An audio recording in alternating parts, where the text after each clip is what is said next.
Hello hello hello friends, स्वागत है તમારું જ્ઞાન લાઈવ પર એઝ યુ નો ડેટ આઈ એમ હિરેન સાકરિયા। અને દોસ્તો જે 4 તારીખે એસટી આવી રહી છે એના માટે કેટલાક ભૂગોળના કરંટના ટોપિક અને દોસ્તો લાસ્ટ યાર છે મેરેથોનની અંદર થોડુંક આપણું ડેટા બી બાકી રહી ગયો તો ઓશનોગ્રાફીનો, તો આવી ટ્રાય કે આ લેક્ચર અંદર એ બી હું કવર અપ કરી લઉં, ઓકે, કરંટની સાથે કનેક્ટ કરીને। તો દોસ્તો વધારે આટલો બી સમય બગાડ્યા વિના શરૂ કરી દઈએ, ઓકે। તો ચલો થોડા ક્વેશ્ચન આન્સર બી લઈશ, સાથેની થિયરી બી લઈશ, એટલે થોડુંક તમને બી કંઈક નવીન અને મજા જેવું લાગે। ચલો, સમાચારમાં જોવા મળ્યું એક તળાવ છે, એનું નામ છે દોસ્તો બીવા લેક, ઓકે। બીવા લેક દોસ્તો એ ક્યાં આવેલું છે, કયા દેશનું લેક છે? અને એઝ યુ નો રાઈટ કે હવે તમે જો ભૂગોળની અંદર જે સ્ટેટિક ક્વેશ્ચન હોય છે, ઓકે, સ્ટેટિક ક્વેશ્ચન લાઈક કે ભાઈ બેઠે બેઠા પ્રશ્ન તમે ગોખી નાખો, ફલાણા ઠીકણા ડેમ આના ઉપર છે, ઓકે, આ રસ્તો અહીંયા છે, આ રસ્તો આમ છે, આ જંગલ આટલું છે, તો દોસ્તો એવો પોર્શન ઓછો હોય, તો થોડુંક તમારે વર્લ્ડ મેપિંગ ઉપર બી જવું પડે છે। અને એઝ યુ નો રાઈટ કે આઈઆર નો પોર્શન બી સારો એવો વધારેલો છે, તો આઈઆર અને જીઓ પોલિટિક્સ બંને કનેક્ટ કરીને ચાલો તો તમને મજા આવે એવું છે। તો સમાચારમાં જોવા મળ્યું તળાવ છે દોસ્તો બીવા લેક, એ કયા દેશમાં છે? તમારી સામે જીવનમાં 4 ઓપ્શન છે, જાપાન, રશિયા, ઈરાન અને ઇઝરાયલ। દોસ્તો તમારે કોશિશ કરવી છે ખાસ કરીને જે આનો આન્સર છે ને એ કોમેન્ટ કરવાનો છે। ક્વેશ્ચન 1 તો A1 એટલે કે આન્સર 1 એનો ABCD એ સાથે કોમેન્ટ બી કરો, એટલે મને તો ખબર પડે કે આપણા વિદ્યાર્થીઓ કેટલાક ટીક કરે છે અને કેટલાક હોશિયાર છે, ઓકે। તો દોસ્તો આનો આન્સર આવશે જાપાન। બીવા લેક ક્યાં છે દોસ્તો? જાપાનની અંદર આવેલું છે। ક્યાં છે? જાપાનમાં આવેલું છે। થોડીક થિયરી બી જોઈએ આપણે, ખાલી ક્વેશ્ચન આન્સર ને। સંશોધકોએ શિગા પ્રિફેક્ચરમાં બીવા લેક નજીક લગભગ અકબંધ પ્રાચીન માટીકમનું વાસણ મળ્યું હતું, જે અંદાજિત 10,000 વર્ષ જૂનું હોવાનો અંદાજ છે। એટલે મુખ્ય વસ્તુ એ છે કે જાપાનની અંદર જે આ બીવા લેક છે ને દોસ્તો, બીવા લેક એની આસપાસ 10,000 વર્ષ જૂનું, બરાબર છે, માટીનું વાસણ મળ્યું હતું, ઓકે। અને તમને યાદ હશે હોન્સુ, હોકાઈડો યાદ છે, આપણે જાપાનના ભાગ પાડ્યા હતા દોસ્તો, તો હોન્સુ પર જાપાનનું સૌથી મોટું આ મીઠા પાણીનું તળાવ બી રહેલું છે। જો અહીંથી બહુ અઘરું, બહુ એટલે ભૂકા કાઢ નાખે એવું અઘરું કરવું હોય તો ક્યાં આવશે? એક તો જાપાન અને એમાં હોન્સુ આઇલેન્ડ, ઓકે। પછી કેટલું લાંબુ છે એની કોઈ જરૂર હોતી નથી, ઓકે। આ તળાવ જે છે બીવા સંગીતના વાદ્ય જેવું લાગે છે અને 4 મિલિયન વર્ષથી પણ જૂનું છે, ઠીક છે, 40 લાખ જૂનું છે, પણ એ બધું કઈ જરૂર નથી, પણ એટલું યાદ હોવું છે કે બીવા લેક જે છે એ ક્યાં આવે છે? બીવા તળાવ જાપાનમાં છે। શા માટે હાઇલાઇટમાં તો દોસ્તો, તો કે ખાલી 10,000 વર્ષ જૂનું છે એટલા માટે, એટલે ત્યાંથી 10,000 વર્ષ જૂનું જે છે આપણને એક માટીનું વાસણ મળ્યું હતું। ઇવન પર્વતીય નદીઓને યોડો નદી દ્વારા ઓસાકા ખાડીમાં મળી જાય છે, આ બધું ઠીક છે, કાંઈ જરૂર નથી। ચલો, સેકન્ડ છે ચક્ર દીટવા, હાઇલાઇટમાં છે। પછી શ્રીલંકાને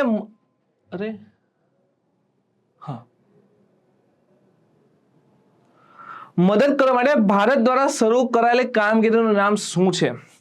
જો કરંટ અફેર્સના ડેટા છે દોસ્તો, કરંટની સાથે અલગ અલગ સેક્ટર, આપણે એવું નહીં કે આ એક જ વસ્તુ પર ફોકસ કરીને ચાલી રાખશું, ઓકે। તો ચક્રવાત દીટવા પછી શ્રીલંકાને મદદ કરવા માટે ભારત દ્વારા શરૂ કરાયેલ કામગીરીનું નામ શું છે? ખાસ કોમેન્ટ કરજો ભાઈ, કારણ કે આંતરરાષ્ટ્રીય લેવલ પર આ વસ્તુની બહુ નોંધ થઈ છે। શ્રીલંકા જેવા દેશ કે જે એક વખતે ખતમ થઈ ચૂકેલા હતા અને ઇકોનોમી ક્રેશ થઈ ગઈ હતી, ત્યારે પણ ભારતે મદદ કરી હતી અને આજે પણ ભારત હંમેશા મદદ કરવા તૈયાર હોય છે। તો આપણે કહીએ ને પડોશી દેશ, હે ને, નેશન ફર્સ્ટ, બરાબર છે, નેશન ફર્સ્ટની સાથે આપણે નેબરહુડ ફર્સ્ટ એમ બી કહી દો હવે તો આપણે જે પડોશી જે પહેલો સગો પાડોશી કહીએ એની નીતિ અપનાવેલી આપણે। ઓપરેશન સાગર સુરક્ષા, સમુદ્ર મિત્ર, ઓપરેશન શીલ્ડ અને સાગર બંધુ, ઓપ્શન આવા જ પડે છે દોસ્તો, અને નામ આન્સર શું આવશે? ઓપરેશન સાગર બંધુ, ઓકે। બંધુ આપણે કહેતા હોય ને, બંગાળીમાં કહે બંધુ લગભગ, તો ઓપરેશન સાગર બંધુ।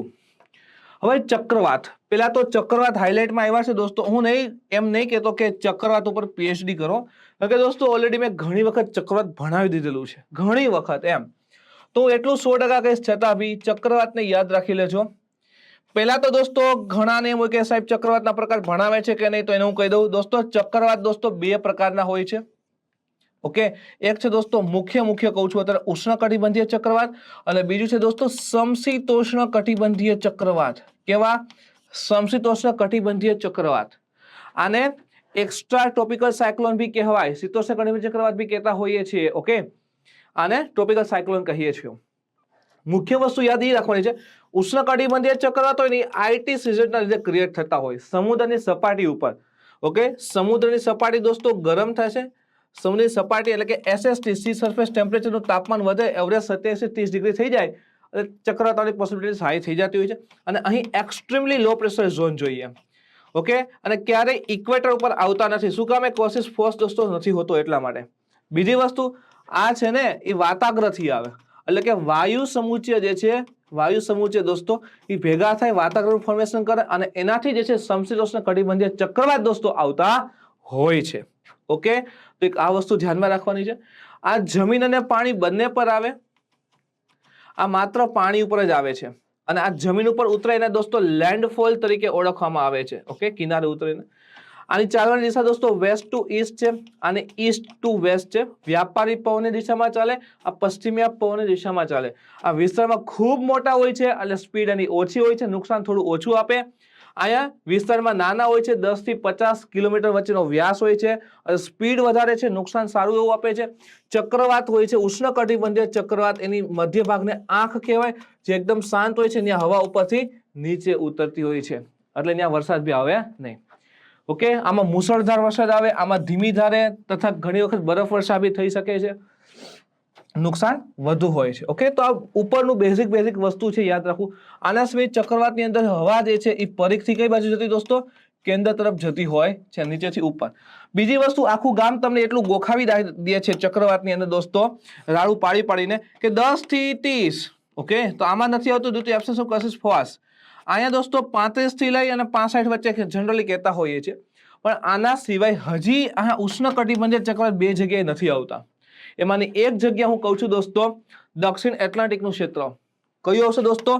દક્ષિણ એટલાન્ટિક મહાસાગરના ક્ષેત્રમાં નથી આવતા, કારણ કે ત્યાં આઈટીસી જ નથી. અને હજી એક ક્ષેત્ર ઉપર નથી આવતા, એ તમારે કોમેન્ટ કરવાનું છે. જે આપણા સ્ટુડન્ટ હશે તું કહી જ દેશે કે ઇક્વેટર ઉપર તો ન આવે, હજી બે જગ્યાએ ચક્રવાત, ઉષ્ણકટિબંધીય ચક્રવાત નથી આવતું, જગ્યા તમારે બે કોમેન્ટ કરવાની છે.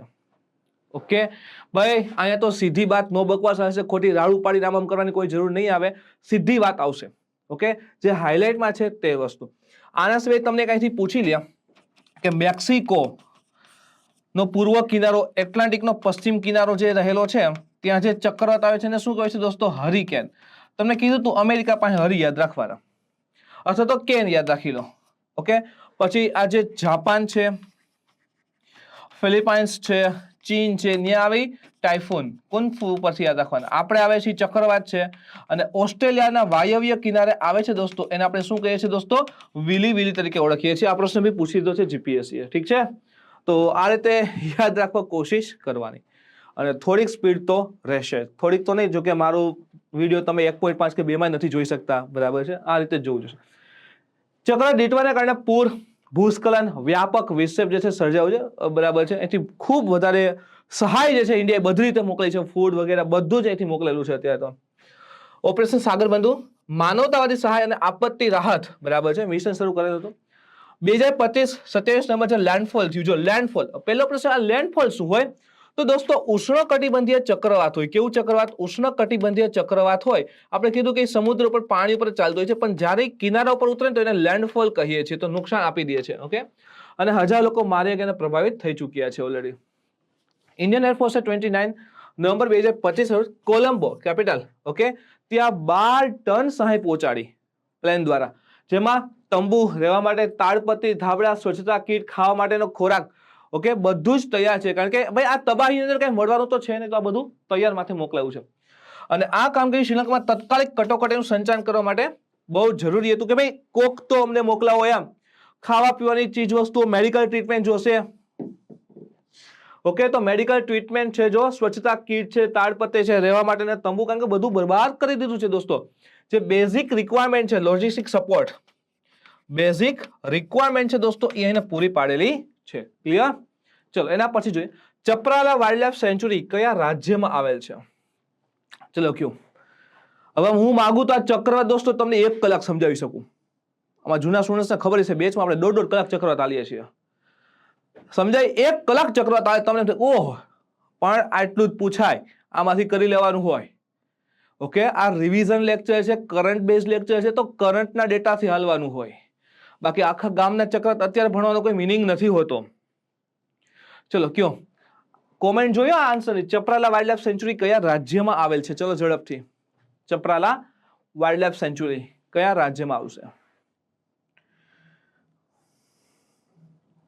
કયો ચાલો. તો એ આવવાનું છે દોસ્તો મહારાષ્ટ્ર. કયું સ્ટેટ આવશે? મહારાષ્ટ્ર.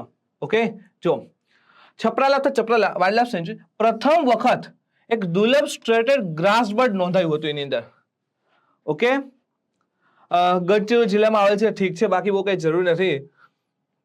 પ્રાણહિતા નદી ને વર્ધા ને વેનગંગા ને પેનગંગા વાળું ક્ષેત્ર છે. હવે આમાં ઘણા વેનગંગા પેનગંગા વર્ધા એના ઉદ્ગમ સ્ત્રોત યાદ રાખી ક્યાંથી ક્યાં છે ડેમ. અલા ક્યારેક તો તમે પીવાઈ ગયું તો જુઓ, પ્રીવિયસ ક્વેશ્ચન જીપીએસસી કેવું પૂછે છે. અને થોડું કઈ ભૂગોળમાં પીએચડી કરવાનું છે. ઓકે, પાસ થવા આવ્યા છે તો એ મુજબ ચાલો ને. 2025માં આપત્તિ વ્યવસ્થાપન પર વિશ્વ શિખર સંમેલન જે છે ક્યાં યોજાયું? જો ઇન 2025 આપત્તિ વ્યવસ્થાપન ડિઝાસ્ટર મેનેજમેન્ટ ઉપર જે શિખર સંમેલન હોય છે કે જેની શિખર સંમેલન ટોચના નેતાઓ હોય દેશના એ ભેગા થયા, એ ક્યાં યોજાયું હતું? લદ્દાખ, ગંગટોક, દેહરાદૂન કે શિમલા? અહીં પ્રશ્ન ચેન્જ બી કરી શકે કે ભાઈ દેશ બી પૂછી શકે કયા દેશમાં નોંધાયું હતું. ચલો કયો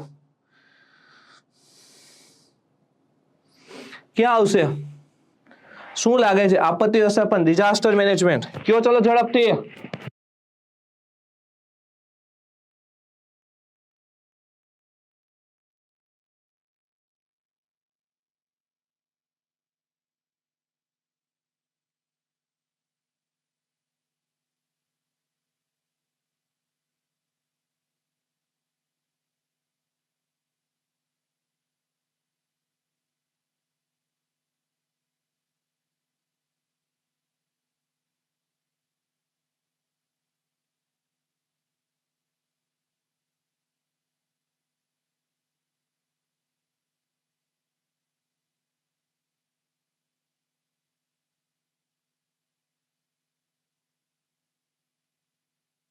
ચલો ભાઈ, બહુ સમય આપી દીધો.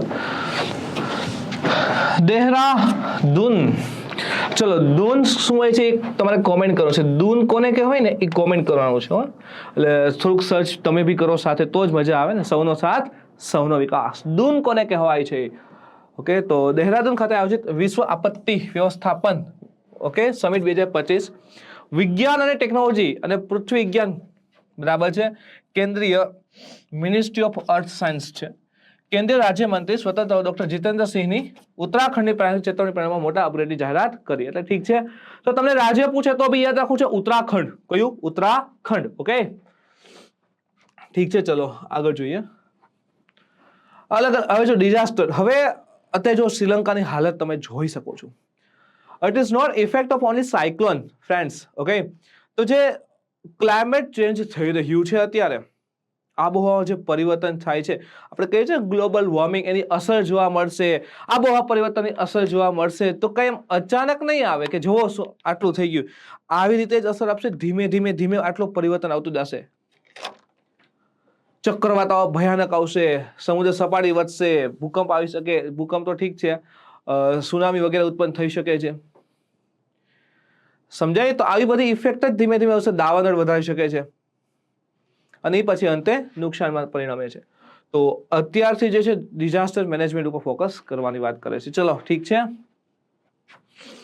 સમાચારમાં જોવા મળેલો બિત્રા ટાપુ કયા કેન્દ્ર શાસિત પ્રદેશનો ભાગ છે? ચલો, બિત્રા આઇલેન્ડ કયા કેન્દ્ર શાસિત પ્રદેશનો ભાગ છે?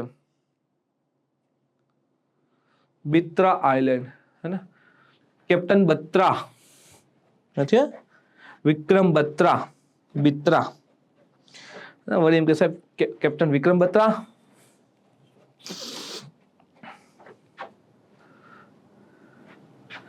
तो अंडमान निकोबार आइलैंड, दादरा नगर हवेली, पुडुचेरी, आयदर लक्षद्वीप. चलो ઝડપથી જણાવો કયા કેન્દ્ર શાસિત પ્રદેશનો ભાગ છે? તો લક્ષદ્વીપ. કયા? લક્ષદ્વીપ. હવે જુઓ, શોર્ટ એન્ડ સ્વીટ વાત દોસ્તો. હું કોઈ આ એક ટોપિક ઉપર 1-1.5 કલાક નથી ખેંચવી મારે. લક્ષદ્વીપ છે, લક્કાદીવ આ પ્રશ્ન પૂછેલો છે એટલે અમીનદીવ આ ઊભી કહેતા. લગભગ 1973 થી નામ ચેન્જ કરીને લક્ષદ્વીપ કરી દીધું. આ પ્રશ્ન બી આવી ગયો છે. 1973 થી નામ એક જ લક્ષદ્વીપ કે અલગ અલગ નહીં. 36 જેટલા ટાપુઓ છે, એમાંથી 10 ઉપર મનુષ્ય વસવાટ છે. ઓકે, અહીં સૌથી વધુ બોલાતી ભાષા મલયાલમ છે. મૂળ ભાષા મહલ છે, જે મિનિકોય ઉપર બોલાય છે. મિનિકોય અહીંનો સૌથી મોટો ટાપુ છે. ઓકે, અગાતી ટાપુ પર એરપોર્ટ છે. અગાતી ટાપુ પર એરપોર્ટ છે. પિટ્ટી ટાપુ, પિટ્ટી આઇલેન્ડ જે છે દોસ્તો, તેના પર બર્ડ સેન્ચુરી છે. આના સિવાય લક્ષદ્વીપ, એ તો ખાસ હોય, ભૂલાય ને, કોરલ આઇલેન્ડ છે, તો ખબર છે ને, કોઈને ખબર હોય કહી દે. કોરલ આઇલેન્ડ પરવળાથી બનેલા ટાપુઓ છે, સ્વચ્છ હોય. માલદીવ અને મિનિકોય વચ્ચે, માલદીવ્સ અને દોસ્તો મિનિકોય વચ્ચે કેટલા ડિગ્રી? 8 ડિગ્રી ચેનલ છે. મિનિકોય અને કવરત્તી વચ્ચે 9 ડિગ્રી ચેનલ છે. અને લક્ષદ્વીપના એક્ઝેક્ટ મધ્યમાંથી 11 ડિગ્રી ચેનલ પસાર થાય છે. લક્ષદ્વીપના 2 ભાગ પાડી દે છે. ઓકે, આ બધું યાદ રાખી લેજો. સૌથી મોટો આઇલેન્ડ છે એનો મિનિકોય. ઠીક છે, ચલો. બાકી બેચમાં તમને ખબર છે આ વસ્તુ ધીમે ધીમે ફૂલ ડેપ્થમાં ભણી એટલે આરામથી લક્ષદ્વીપ એકલો 20-25 મિનિટ ચાલી જાય છે. આ તમારે 1 મિનિટમાં પૂરું થઈ ગયું. હવે અહીં એક તમને કીધું કે બિત્ર ટાપુ શા માટે હાઇલાઇટેડ હતો? જો લક્ષદ્વીપ તેને લશ્કરી હાજરી વધારી રહ્યું છે. હવે કેન્દ્ર શાસિત પ્રદેશ છે ને, એ જાહેર કરવાની અલગ અલગ મેથડ હોય છે. શું કામે જાહેર કરે છે? જેમ કે જમ્મુ કાશ્મીર લદ્દાખ એના સિક્યોરિટી પર્પઝથી છે. પછી પુડુચેરી ચંદીગઢ એનો કલ્ચર ઇમ્પોર્ટન્ટ છે. લક્ષદ્વીપ અને જે અંદમાન નિકોબાર છે સ્ટ્રેટેજિક લોકેશન છે. ઓકે, ઇમ્પોર્ટન્ટ છે એટલા માટે. અહીંથી વેપાર જે છે વિશ્વનો થઈ છે. તો આ લક્ષદ્વીપ ઉપર જે છે લશ્કરી હાજરી એટલે કે નેવી એની એટેન્ડન્સ વધારેલી છે. તો એક નવી નૌકાદળ ટુકડી સંપૂર્ણપણે કાર્યરત થશે અહીં બિત્રા ટાપુ ઉપર. એટલે હાઇલાઇટેડ છે ને, બહુ ઇમ્પોર્ટન્ટ કહેવાય. ઠીક છે, અગાતી અને મિનિકોય એવા 2 ટાપુ આપણે ભણ્યા હતા. અગાતી અને મિનિકોય ટાપુ પર પણ વાયુસેનાની સુવિધાનો વિસ્તાર કરવામાં આવી રહ્યો છે. એરફોર્સ, કારણ કે અગાતી ટાપુ પર એરપોર્ટ છે તો પ્લેન ઉતારવું સહેલું થઈ જાય એટલે. ઓકે, એટલે બિત્રા ટાપુ કયા સમુદ્રમાં પૂછે તો અરબી સાગરમાં આવેલ છે. અને લક્ષદ્વીપના કયા ક્ષેત્રમાં? ઉત્તરીય ક્ષેત્રમાં સ્થિત છે. ઓકે, અને કેન્દ્ર શાસિતનો સૌથી નાનો વસ્તીવાળો આઇલેન્ડ છે, કારણ કે 10 જ ટાપુ પર વસ્તી છે અને એમાં સૌથી ઓછી વસ્તીવાળો આ આઇલેન્ડ રહેલો છે. બરાબર, તમને કીધું કે એનું સ્ટ્રેટેજિક લોકેશન વ્યૂહાત્મક મહત્વ છે. ઓકે, બિત્રા લક્ષદ્વીપમાં સંરક્ષણમાં આ કેવો ત્રીજો ટાપુ બનશે. કવરત્તીમાં આઈએનએસ વિપક્ષ અને મિનિકોયમાં આઈએનએસ જટાયુ સાથે જોડાશે. તો મિનિકોય છે, કવરત્તી છે, એ તો હતા જ. અને હવે કયું આવશે ભાઈ? બિત્રા આઇલેન્ડ. જો આવા ડેટા ઇમ્પોર્ટન્ટ હોય, યાદ રાખવાના, ફેફડું ફાડી નાખશે નકર.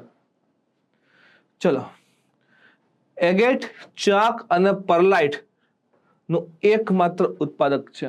કયા રાજ્યમાં એગેટ, ચાક અને પરલાઇટ નું ઉત્પાદન થાય છે? ચલો, આ ત્રણેયના ઉત્પાદન ભારતના કયા રાજ્યમાં થાય છે ભાઈ? એગેટ, ચાક અને પરલાઇટ. ઝડપથી કોમેન્ટ. ભલે રેકોર્ડેડ સ્વરૂપમાં રહ્યો પણ કોમેન્ટ તો કરવાની છો મારા વાલાઓ. ચલો, કયો શું આવશે આન્સર? એગેટ, ચાક અને પરલાઇટ.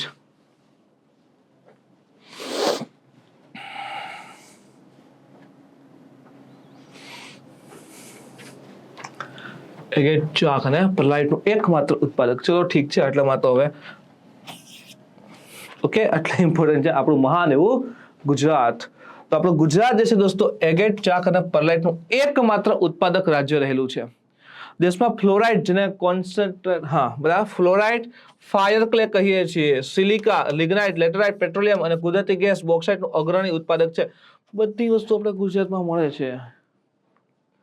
લિગ્નાઇટ કોલસાનો તો સૌથી મોટો ભંડાર છે આપણી પાસે, કચ્છનું પાંદરો.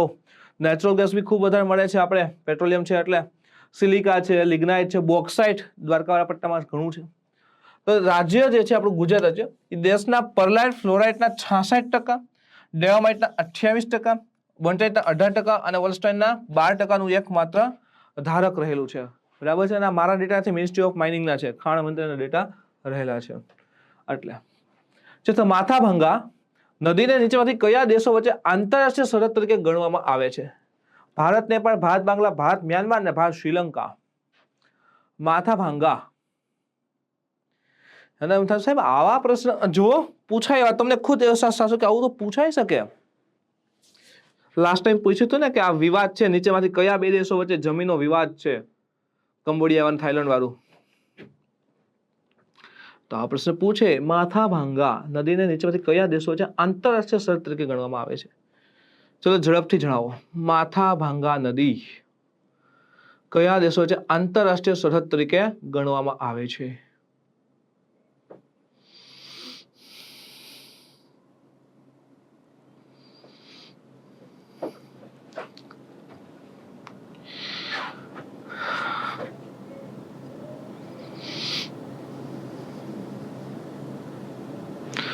માથાભાંગા નદી. ચલો આટલો સામિસ મોરીનો. ઇન્ડિયા બાંગ્લાદેશ. ઓકે, માથાભાંગા નદી છે ભારત અને બાંગ્લાદેશ વચ્ચે દોસ્તો એક નેચરલી બોર્ડર બનાવે છે અને ગંગા નદીની વિતરક છે, ડિસ્ટ્રીબ્યુટ રહેલી છે. ઓકે, અને બાંગ્લાદેશમાં પ્રવેશતા પહેલા ભારતના પશ્ચિમ બંગાળ રાજ્યમાંથી વહી દે છે. ક્યાંથી? વેસ્ટ બેંગોલ. ગંગા એટલે આપણને ખબર કે પશ્ચિમ બંગાળ થઈને જવું પડે. આ નદી પ્રદેશની ભૂગોળમાં મહત્વપૂર્ણ ભૂમિકા ભજવે છે અને પ્રદેશને સીમાંકિત કરવામાં ઐતિહાસિક મહત્વ ધરાવે છે. ઠીક છે, એની કોઈ જરૂર નથી. બસ એક યાદ રાખી લેવું કે ભાઈ માથાભાંગા નદી બિટવીન ઇન્ડિયા એન્ડ બાંગ્લાદેશ. અને કયું સ્ટેટ દોસ્તો? વેસ્ટ બેંગોલ. ઇન્ડિયા બાંગ્લાદેશ યાદ આવવું છે કે બંને દેશોની બોર્ડર 4096 કિલોમીટર અંદાજિત, વળી એમ કે સાહેબ પોઈન્ટમાં નહોતા બોલ્યા, 4096 કિલોમીટર છે અંદાજિત કહું છું એટલે તો.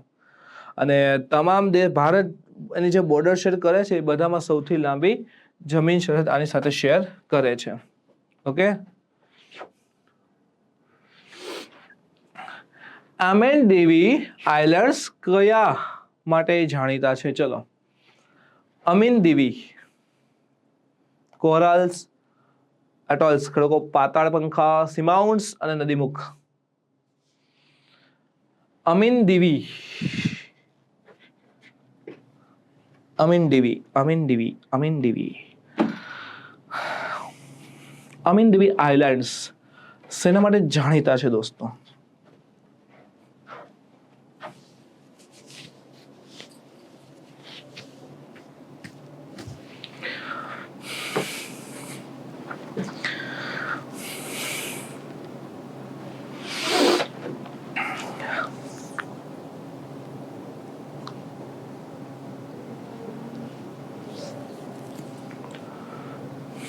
ચલો ઘણો આટલો સમય તો બસ થઈ ગયો.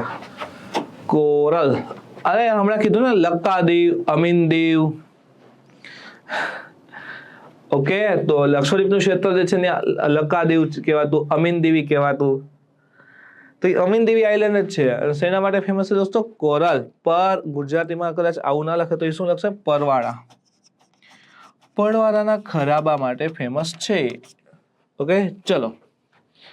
લક્ષદ્વીપના સૌથી ઉત્તરી આઇલેન્ડ છે નોર્ધન આઇલેન્ડ છે. આમ લક્ષદ્વીપ હોય તો ઉત્તરી આઇલેન્ડ છે.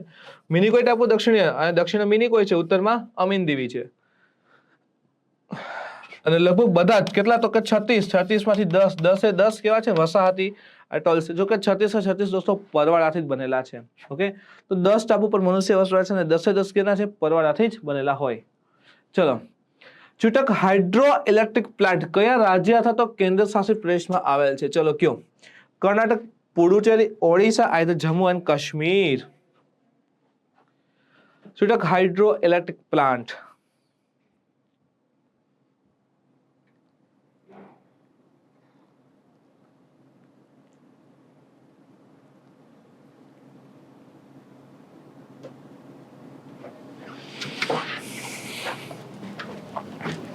કયા રાજ્ય અથવા તો કેન્દ્ર શાસિત પ્રદેશમાં આવેલ છે?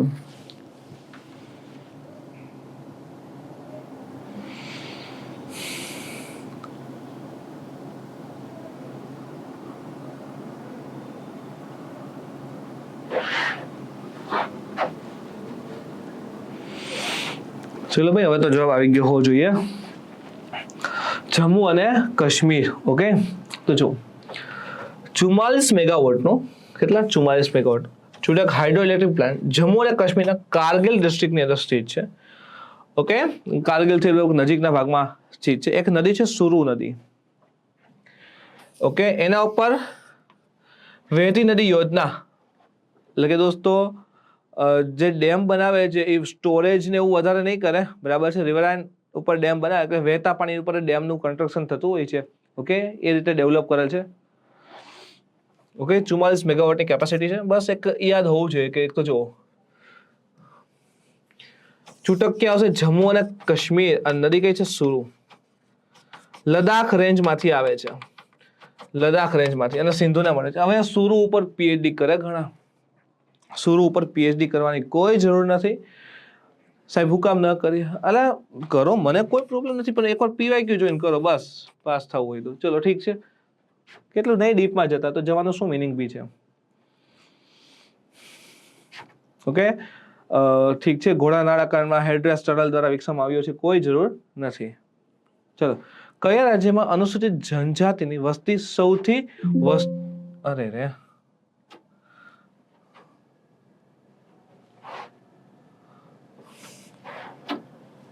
ચલો વાંધો નહીં.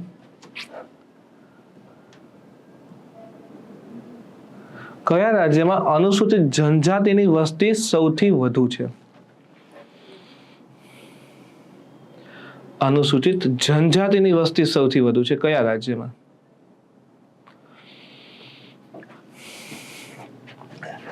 આસામ, મધ્યપ્રદેશ, બિહાર, વેસ્ટ બેંગોલ. શું આવશે જવાબ? મધ્યપ્રદેશ. બિલકુલ સહી આન્સર है મધ્યપ્રદેશ. ઓકે, મધ્યપ્રદેશમાં યાદ રાખો દોસ્તો, it is also known as tiger state of India. Tiger state of India. જે 58મું જે ટાઈગર રિઝર્વ જે છે માધવ, ઓકે, એ અહીં આવેલ છે. અને બીજી વસ્તુ દોસ્તો, અહીં વ્હાઇટ ટાઈગર બી જોવા મળે છે વન વિહારની અંદર. આના સિવાય ભારતમાં સૌથી વધુ જંગલ, ભારતમાં સૌથી વધુ જંગલ ધરાવતું રાજ્ય, ક્ષેત્રફળમાં સૌથી વધુ જંગલ મધ્યપ્રદેશમાં આવેલ છે. આના સિવાય દોસ્તો નર્મદા અને તાપી જેવી નદીઓના ઉદ્ગમ સ્થળ છે. આના સિવાય તો કે વિંધ્યા, સાતપુડા જેવી પર્વતશ્રેણીઓ પસાર થાય છે. એના ઊંચા શિખરો અહીં આવેલ છે. આના સિવાય મધ્યપ્રદેશમાં તો સાહેબ બહુ બધું આવેલ છે, તો પછી કઈ જેમ તેમ થોડી ના હોય. ઓકે, તો ટાઈગર સ્ટેટ ઓફ ઇન્ડિયા, 58નું tiger reserve Madhav, white tiger ભારતનો સૌથી વધુ જંગલ ધરાવતું ક્ષેત્ર છે. નર્મદા, તાપી આવેલ છે. વિંધ્યા અને સાતપુડા જે શ્રેણીઓ છે દોસ્તો, એના સૌથી ઊંચા શિખરો મધ્યપ્રદેશમાં આવેલા છે. આના સિવાય અમરકંટક, એટલે કે એમાંથી આ નર્મદા ને બરાબર છે, તાપી નદીઓના ઓરિજિન આ ક્ષેત્રમાં રહેલા છે, એવી રાખી દેવાનું થાય છે. ઓકે, ઠીક છે. તો મધ્યપ્રદેશમાં તો ઘણું બધું ડેટા કવરઅપ થઈ ગયો. ઇવન કર્કવૃત સૌથી વધુ મધ્યપ્રદેશમાંથી પસાર થતી હોય છે. કર્કવૃત સૌથી વધુ ક્યાંથી થાય છે પસાર? ભાઈ મધ્યપ્રદેશમાંથી પસાર થાય છે. ઓકે, ચલો એના પછીનો ક્વેશ્ચન છે દોસ્તો, ગોરન ઘાટ પાસ જે છે ભારતના કયા રાજ્યમાં આવેલું છે? જો પાસ જે છે ને હિમાલયના પાસ બી પૂછે છે, અને પશ્ચિમ ઘાટના પાસ બી ઓલરેડી પ્રશ્ન જે છે દોસ્તો આવી ચૂકેલા છે. ઓકે, તો ગોરન ઘાટ જે છે, ઘાટ એટલે પાસ જ કહેવાય છે. ઓકે, ભારતના કયા રાજ્યમાં આવેલા છે? અરુણાચલ, હિમાચલ, રાજસ્થાન કે ઉત્તરાખંડ? અરુણાચલ, હિમાચલ, રાજસ્થાન અને ઉત્તરાખંડ.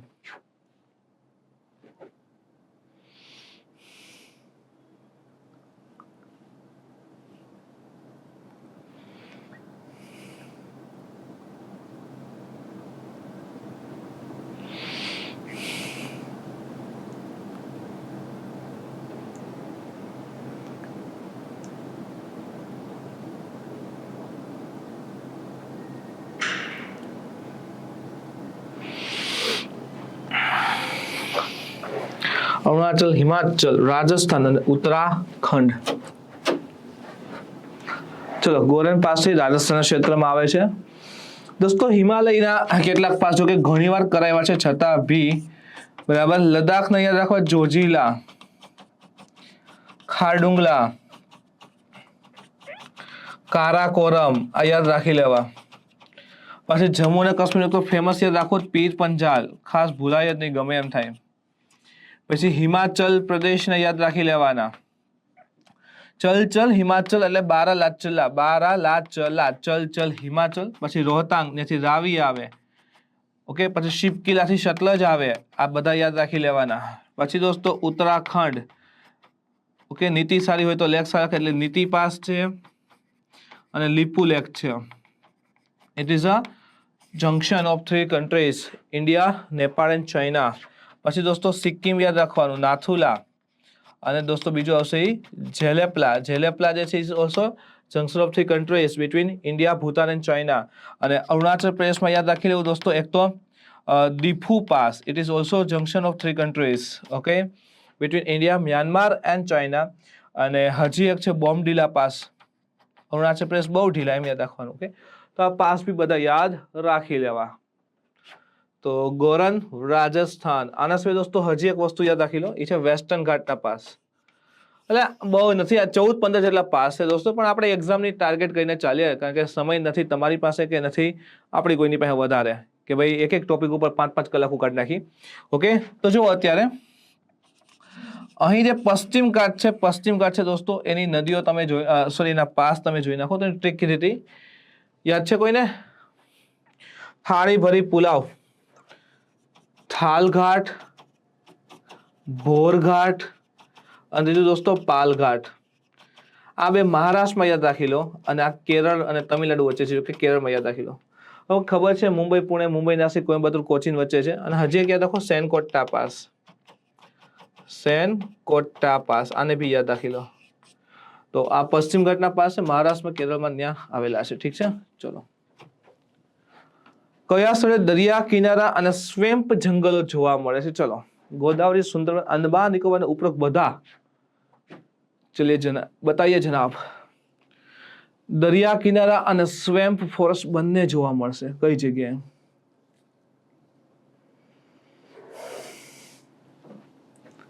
કયો? ચલો, દરિયા કિનારા અને સ્વેમ્પ ફોરેસ્ટ.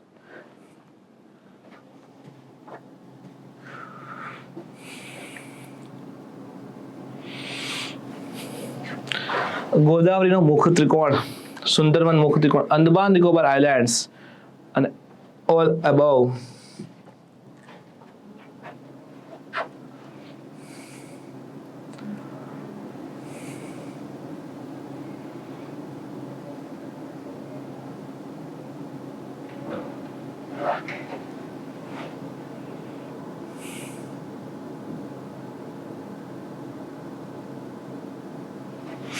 ભાઈ આટલામાં તો કોમેન્ટ થઈ ગઈ. ચલો, ઉપરોક્ત તમામ આવશે. સ્વેમ્પ ફોરેસ્ટ, દરિયા કિનારા, ભાઈ મેંગ્રુવ વાળો એરિયા બધે હોય, દલદલિયા. અંદમાન નિકોબાર છે, સુંદરબન છે, ગોદાવરી, બધી જગ્યાએ દલદલ વાળા ક્ષેત્રો જોવા મળવાના છે. મેંગ્રુવ ફોરેસ્ટ બી જોવા મળશે. ચલો, દક્ષિણથી ઉત્તરથી દક્ષિણ તરફ નદીઓના નીચેમાંથી કયો ક્રમ સાચો છે? ચલો કયો ભાઈ? ઉત્તરથી દક્ષિણ, નોર્થ ટુ સાઉથ.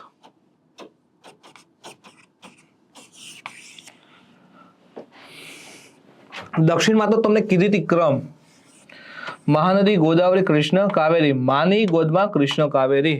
ટ્રીક શું યાદ રાખવાની દોસ્તો? ટ્રીક માની ગોદમાં કૃષ્ણ કાવેરી. અને આપણી જાતે બનાવેલી ટ્રીક છે, કોઈનું કોપી પેસ્ટ નથી. આનો રાઈટ લઈ લેવો. માની ગોદમાં કૃષ્ણ કાવેરી, મહાનદી, ગોદાવરી, કૃષ્ણ કાવેરી. લંબાઈમાં સૌથી લાંબી ગોદાવરી છે, પછી કૃષ્ણા છે, કાવેરી 800 ને 859 છે. ચલો, દામોદર, મહાનદી, બ્રાહ્મણી, તુંગભદ્રા. તુંગભદ્રા કૃષ્ણાની સહાયક છે, કૃષ્ણાની સૌથી મોટી સહાયક છે, જેના કિનારે હમ્પી છે.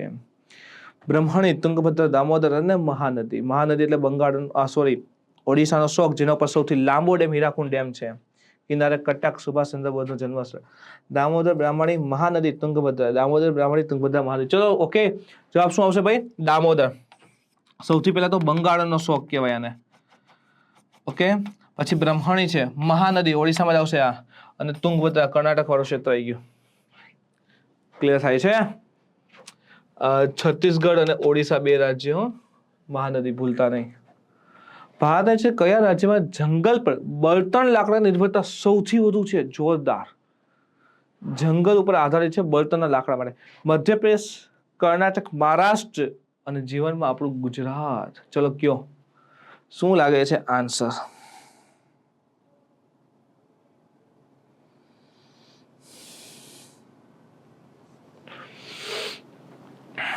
કયા રાજ્યમાં જંગલ પર બળતણ લાકડાની નિર્ભરતા સૌથી વધુ છે? જંગલ પર બળતણના લાકડાની નિર્ભરતા સૌથી વધુ છે.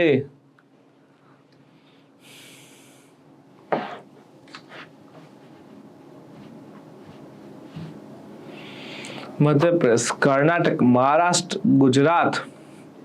ભાઈ જુઓ, ખોટી કોમેન્ટ પડે એમાંથી બીવા જ નહીં. તમે આપણા વિદ્યાર્થી, આપણે કીધું ને, આપણે જવાબ સાચા ખોટાની મતલબ નથી, જવાબ આપવો જરૂરી છે, કોન્ફિડન્સ બિલ્ડ થાય. શું આવશે ભાઈ?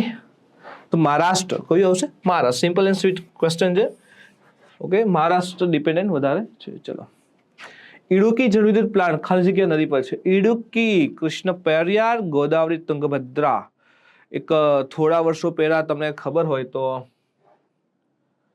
પણ કહીશ તો જવાબ આવી જશે. ચલો, જવાબ આવે પછી તમને કહું. ઇડુકી જળવિદ્યુત પ્લાન્ટ ખાલી જગ્યા નદી પર છે.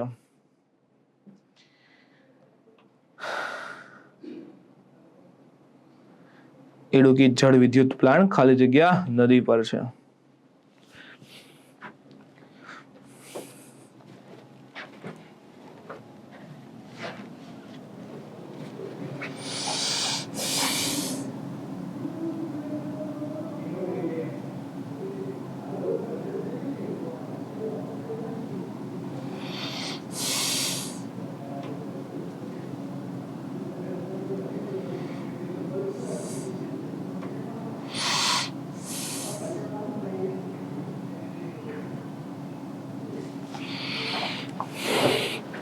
તો ભાઈ પેરિયર.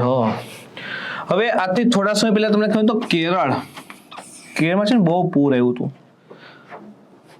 છેલ્લે લેન્ડસ્લાઇડિંગ થયું એ નહીં હો. ગયા વર્ષે લેન્ડસ્લાઇડિંગ થયું હતું, બહુ નુકસાન થયું હતું એ નહીં. હું એની પહેલાની વાત કરું છું કે બહુ પૂર આવ્યું હતું. એક ડેમ ઓવરફ્લો થયો હતો, એ પેરિયાર વાળું હતો. બરાબર છે. પેરિયાર વેસ્ટર્ન ફ્લાઇંગ રિવર્સ છે, પશ્ચિમ બાજુ વહેતી નદી છે જે દોસ્તો અરબ સાગરને મળે છે. સિમ્પલ છે. પેરિયાર અને પંબા. અને હજી એક છે એની સૌથી મોટી નદી આઈ થિંક સો લગભગ ભરતપૂજા રહેલી છે. ઓકે, હવે ઇડુકી જે છે, ઇડુકી એ એકચ્યુઅલી પેરિયારની સહાયક છે. પેરિયારની શું છે દોસ્તો? સહાયક છે. અને પેરિયાર ઉપર જે છે ડેમ છે મુલા પેરિયાર, એ બી યાદ રાખજો. બરાબર છે. 1991 એની કેપેસિટી પૂરી થઈ ગઈ છે, હજી રન કરે છે. ડેમ છે કેરળમાં, મુલા પેરિયાર ડેમ પેરિયાર નદી ઉપર કેરળમાં છે. પણ દોસ્તો સંચાલન કોની પાસે છે? સંચાલન એનું તમિલનાડુ પાસે. હવે આવું કેમ? તો કે બ્રિટિશરોની દેન, બ્રિટિશર્સ બરાબર એની દેન છે, એને આવું ગોઠવીને ગયા હતા. બીકોઝ કે આ જે છે ને અહીંયા ડેમ છે, તમિલનાડુનો આ વર્ષાછાયાનું ક્ષેત્ર છે, પાણી ઓછું છે, એટલે અહીંથી પાણી મોકલવા માટે, ઉત્પાદન લેવા માટે. ઓકે, તો ઇડુકી નદી બી છે. કોની સહાયક છે? પેરિયારની સહાયક બી છે. ઓકે, ચલો.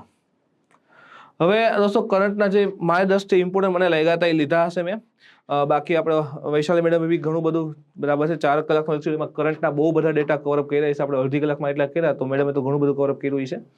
ઓકે, એટલે ખોટો સમય ભાઈ બગડે નહીં, મેં વસ્તુ ધ્યાનમાં રાખેલી હતી. અને આપણું જે ફિઝિકલ જિયોગ્રાફી ને ઓશિયનોગ્રાફી જે હજી બાકી છે એનો ડેટા કવરઅપ કરી લઈએ જલ્દીથી. ઓકે, જે થોડું ઘણું બાકી છે બધી જ વસ્તુ, તો આ બધું ભણવાનું હોય છે પણ આટલું બધું ડીપમાં બી નહીં. જે વસ્તુ ઇમ્પોર્ટન્ટ છે હું અહીંથી લેતો જઈશ, ડાયરેક્ટ જ તમારે ક્વેશ્ચન અને આન્સર આવશે. તો જો સમુદ્રના તળ ઉપર વિવિધતા છે ને દોસ્તો, જમીન કરતાં બી કેવી હોય છે? વધારે છે, એવું કહે છે. ખંડ ઉપર જે ડાયવર્સિટી છે ને, જમીન ઉપર ખંડ ઉપર જે વિવિધતા છે દોસ્તો, એના કરતાં બી સમુદ્રની અંદર જે વિવિધતા કેવી મળે છે દોસ્તો? વધારે મળે છે. સમુદ્રમાં જે વિવિધતા કેવી મળે છે દોસ્તો? વધારે મળે છે. ઇવન ડાયવર્સિટી બી વધારે છે in terms of lands. Okay, જમીન ઉપર જે વિવિધતા છે એમાં બી કેવી છે? સમુદ્રમાં વધારે મળે છે. ઓકે, તો અહીંથી એક બે વસ્તુ જે પ્રશ્ન પૂછાણા હતા, જે ક્વેશ્ચન પૂછાણા હતા એ ફોર્મમાં જ તમને કહું છું કે સમુદ્રની પ્લેટ હોય ને, યાદ રાખવું, સમુદ્રની પ્લેટ એ બેસાલ્ટથી બનેલી હોય, શાંતિથી મેઘમાં નીકળે તે મિડ ઓશનિક રીજ વાળા. અને દોસ્તો ખંડની પ્લેટ હોય છે, ખંડની પ્લેટ એન્ડેસાઇટ કે ગ્રેનાઇટથી બનેલી હોય છે, ધડાકા વાળા. ઓકે, એટલે બંનેમાંથી હેવી કોણ હશે? સમુદ્રની પ્લેટ. અને આ લાઇટર હશે, હળવી હશે. પણ બેમાં થિકનેસ કોની વધુ? તો કે ખંડ. જો આ પ્રશ્ન પૂછાઈ ગયો તો આ ખંડની પ્લેટ, આ સમુદ્રની પ્લેટ, ઓશનિક પ્લેટ. પણ ભારે કોણ છે? આ. અને થિકનેસ કોની વધુ? ખંડની. ઓકે, એટલે સૌથી પહેલા જે છે ને દોસ્તો આ ખંડીય ફોર્મ જે છે, ખંડીય બધી વસ્તુ બનેલી હતી. બીજી વસ્તુ, સમુદ્રની પ્લેટ ઉપર અહીંથી પ્રશ્ન પડી શકે. સમુદ્રની પ્લેટનું નિર્માણ ક્યાં થતું હોય એકચ્યુઅલમાં? સમુદ્રની પ્લેટ છે દોસ્તો, નિર્માણ ક્યાં થાય? તો જુઓ, આ રીતે આપણે ઓશન લઈએ, સમુદ્ર લઈએ. ઓકે, તો તમને ખબર છે સંવહનીય ધારાઓ, કન્વેક્શનલ શેલ, આ મેઘમાં ઉપર આવે છે, અહીં મિડ ઓશનિક રિજનું ફોર્મેશન થાય. હવે તમારે આ લેક્ચરને સમજવું હોય ને આ બધી વસ્તુ, તો અગાઉનો મેરેથોન એકવાર જોવો પડશે, તો જ ભેગું થશે. સી ફ્લો સ્પ્રેડિંગ થિયરી જોઈજો, એમાં આ વસ્તુ હશે કે સમુદ્રના નીચે પેટાળમાંથી તમે જો મેન્ટલમાંથી જે કન્વેક્શનલ શેલ છે, સંવહનીય ધારા કહેવાય, આર્થર હોમ્સે શોધેલી હતી. હવે અહીં તમે જુઓ તો આ લાવા ઉપર આવશે અને બેસાલ્ટ હશે, શાંતિથી આમ પથરાઈ જશે અને મિડ ઓશનિક રિજનું ફોર્મેશન થાય છે. તો અહીંયા સમુદ્રના તળનું નિર્માણ થાય છે, નવો ક્રસ્ટ બને છે. અને ટ્રેન્ચીસ યાદ છે ને, જેમ કે આ એક કોન્ટિનેન્ટલ પ્લેટ હોય, ઓશનિક પ્લેટ હેવી હોય એટલે નીચે જાય, તો અહીંયા જે છે નીચે જશે, બેની ઓફ ઝોન કહેવાય છે, જ્યાંથી નીચે જાય છે પીગળે છે. અને અહીંયા દોસ્તો ટ્રેન્ચ જે સમુદ્રની ખીણ કહેવાય, ત્યાંથી શું થાય છે? વિનાશ પામે છે. તો અહીંથી યાદ રાખી લેવું, મિડ ઓશનિક રીજ જે રહેલ છે, remember that thing, mid oceanic ridge છે દોસ્તો, ત્યાંનું નિર્માણ થાય છે અને ટ્રેન્ચ જ્યાં છે દોસ્તો ત્યાંનો વિનાશ થાય છે. ઓકે, તો અને સમુદ્ર તળ સમતલ છે તો કે જરાય નહીં, ખંડ કરતા વિવિધતા કેવી છે? એના ઉપર વધારે રહેલી છે. ઓકે, તો જો અહીંયા દેખાય છે, આ છે it is mid oceanic ridge, આને મિડ ઓશનિક રીજ કહીએ છીએ.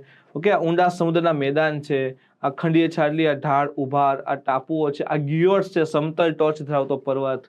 ઓકે, આ ટ્રેન્ચ છે, જો ખાય છે. ઓકે, તો સમુદ્ર જો આ ચોખ્ખું દેખાય છે, ગ્યુઅર્સ દેખાય, જો આમ સમતલ છે આખું, આ રીતે લખ્યું છે ગ્યુઅર્ટ. હવે ખંડ અને સમુદ્ર જે ભેગા થાય છે ક્ષેત્ર, હું મારી ભાષામાં ભણાવીશ એટલે તમને મજા બી આવે. તો સૌથી પહેલા કિનારો કે જ્યાંથી શરૂઆત થાય છે સમુદ્રની, આપણે ઊભા હોઈએ છીએ તે. ઓકે, આપણે છબછબિયા કરતા હોય, ખંડીય છાડલી, પછી ઊંડો ઢાળ આવે, પછી આમ ઉભાર આવે અને જતું રહીએ આ રીતે. તો અહીંયા આમ પાણી ભર્યા હોય તો આ છાજલી થઈ ગઈ, આ ઢાળ થઈ ગયો, આ ઉભાર હોય તો એ થઈ ગયો. તો સૌથી પહેલા ખંડીય છાડલી કે કિનારો હોય ત્યાંથી શરૂ કરીએ તો એવરેજ 200 મીટરની ડેપ્થ હોય. કેટલી ભાઈ? એવરેજ 200 મીટરની ડેપ્થ હોય, ઊંડાઈ ઓછી એઝ પર સમુદ્ર. સમુદ્રની સાપેક્ષમાં ઊંડાઈ ઓછી હોય છે દોસ્તો. બીજી વસ્તુ, એનો ઢાળ કેવો હોય? ઢાળ બી ઓછો હોય, સમતલ દેખાય, જો 1% જેવો ઢાળ હોય. ત્રીજી વસ્તુ, ઇટ ઇઝ ફોટિક ઝોન. ગુજરાતીમાં બોલીએ તો પ્રકાશિત ક્ષેત્ર છે. કેવું છે દોસ્તો? પ્રકાશિત ક્ષેત્ર. સૂર્યનો પ્રકાશ દોસ્તો આખા વિસ્તારમાં ત્યાં આવે છે અને કોઈ બી જીવસૃષ્ટિ હોય દોસ્તો, એના વિકાસ માટે સૂર્યપ્રકાશ તો જોઈએ જ. ઓકે, તો હવે આટલે ઊંડે માછલા નહીં ટકે દોસ્તો.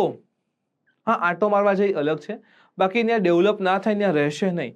તો ખંડીય છાજલી જે છે એની ડેપ્થ ઓછી છે, એટલે ઉપરના વાતાવરણની અંદર દોસ્તો ઓક્સિજનની બી બધું વધારે હોય છે, સૂર્યપ્રકાશ બી કેવો છે ત્યાં વધારે જોવા મળે છે.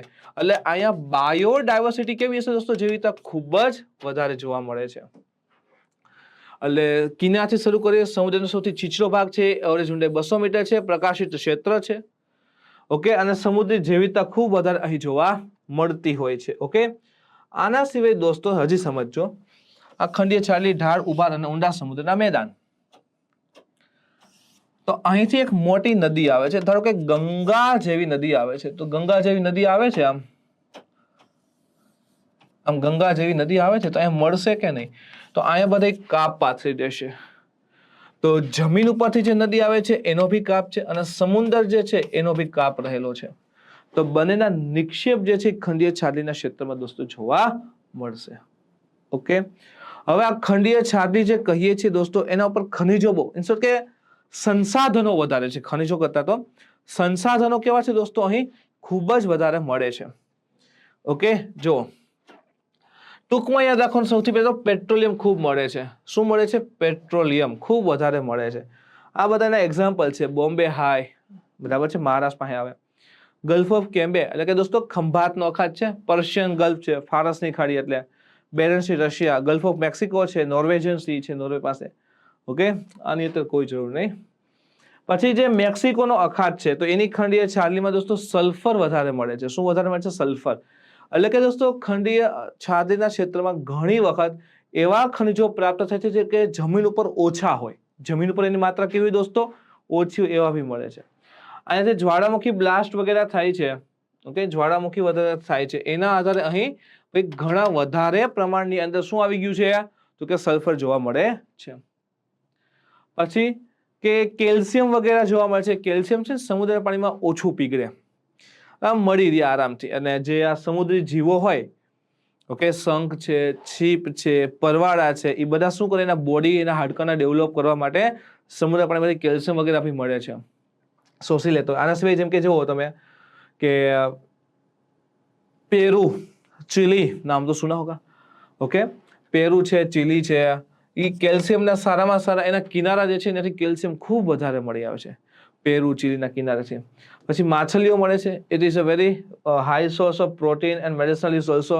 It have high nitrate and phosphate also. તો નાઇટ્રેટ, ફોસ્ફેટ ખૂબ વધારે મળે છે, પ્રોટીન ખૂબ હોય.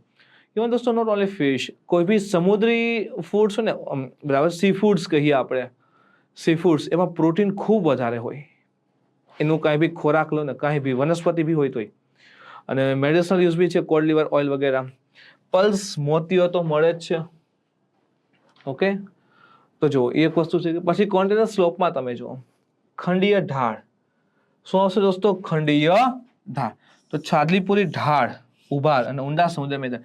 હવે વિચારજો તમે દોસ્તો કે પહેલો પ્રશ્ન અહીંથી પૂછ્યો કે ખંડીય ઢાળ ઉપર, ખંડીય ઢાળ ઉપર શેના બી સ્ત્રોત આવેલા હોય, રિસોર્સિસ મળે, ખનિજ વગેરે મળે, રિસોર્સિસ મળે, કાપ મળે, કાપ વગેરે બી મળે? તો કે કાંઈ ના મળે. મારા વાલાઓ, તમે જુઓ, આ દરિયો થઈ ગયો. હવે અહીંથી આવે છે પાણી, અહીંયા કાપ પાયથરો બધો, કાપ પાયથરો બધો, ત્યાંથી આગળ જાય એટલે સીધો ઢાળ આવી ગયો. તો ડુ યુ થિંક કે ઢાળ ઉપર કઈ મળી આવે ખરું? હે, એક વસ્તુ કે ઢાળ ઉપર મળે કઈ? તો ઢાળ ઉપર દોસ્તો કાંઈ જ મળશે નહીં. ઓકે, અહીંયા ઘસારણ થાય અને બધો ઢગલો થઈ જાય, અહીંયા મેદાન પાસે ઢગલો થઈ જાય. તો ઢાળ ઉપર દોસ્તો કાંઈ જ મળતું હોતું નથી, કાંઈ જ ના મળે.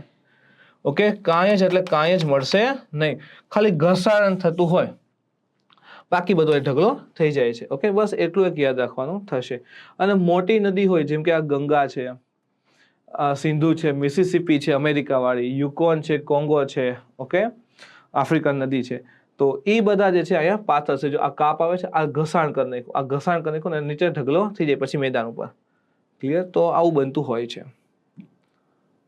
આ રીતે આ કેમ આડું ધોવાણ છે, ઓલું ઊભું ધોવાણ છે, તમને ફોટો બતાવીશ, આવશે એટલે લગભગ તો છે. જો આ છે, આ છે દોસ્તો, જો મોટી નદી આવે, આમ મોટી નદી આવે, અહીંયા ઘસાણ કર્યું, ઓકે, અહીંથી તો જો આ ઢાળ ઉપર ઘસાણ કરી નાખ્યું છે, આ ખાડો કરી નાખ્યો, અને બધું પછી અહીં બધું પથરાઈ ગયો કાપ, આ રીતે એમ.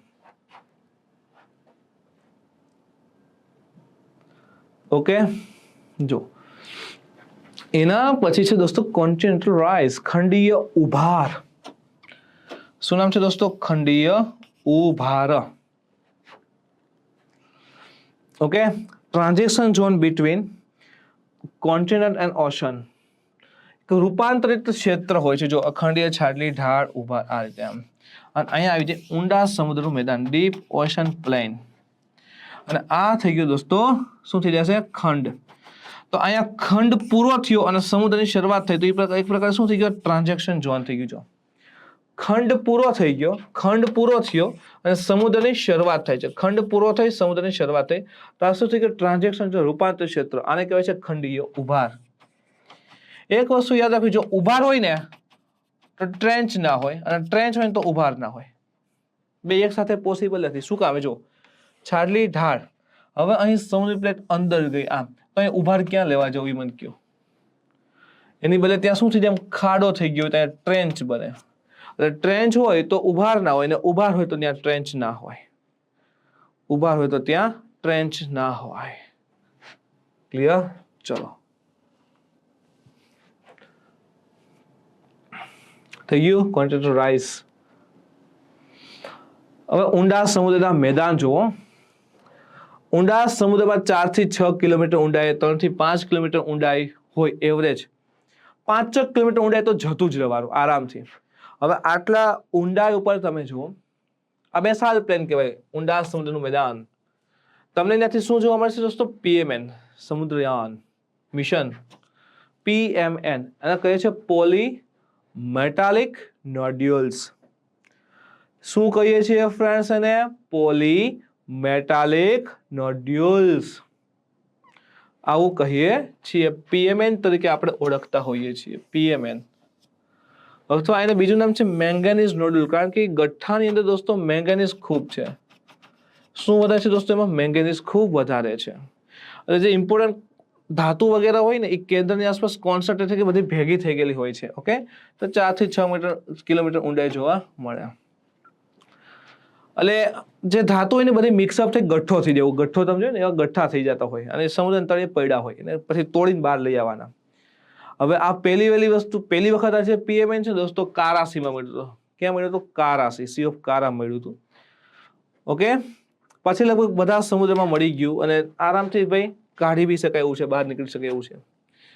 તો PMN જો નાના ગઠ્ઠા હોય છે ધાતુઓના, જેમ કે manganese, iron, silicon, aluminium, nickel, cobalt બધું હોય છે. અને એમાં જે નિકલ ને કોબાલ્ટ ને છે તો દોસ્તો પૃથ્વી પર ઓછા મળે છે, તેની વેલ્યુ વધારે હોય છે. એટલે અત્યારે દેશ બધા એક રેસમાં લાગી ગયા છે કે ભાઈ કોણ સૌથી વધુ PMN બહાર કાઢી વેચીને પૈસા કામે.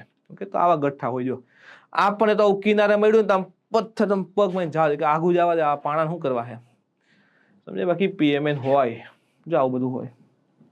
ક્લિયર? હવે દોસ્તો એ સાથે વચ્ચે વચ્ચે ક્યાંક ક્યાંક જે છે કરંટના મુદ્દા બી આપણે લેશું. જેમ કે ચલો આ લઈ લઈએ.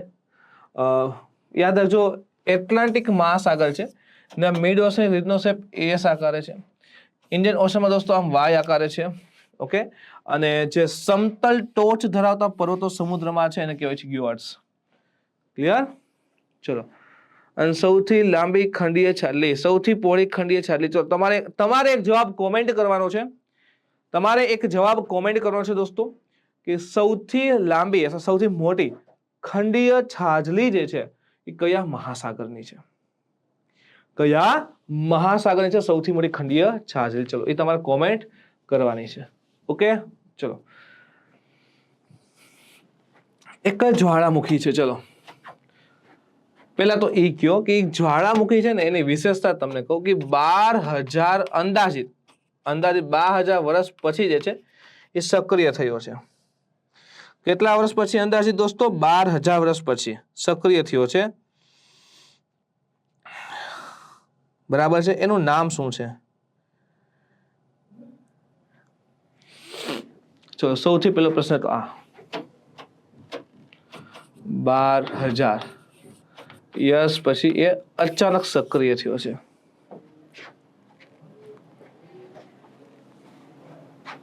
નામ શું છે?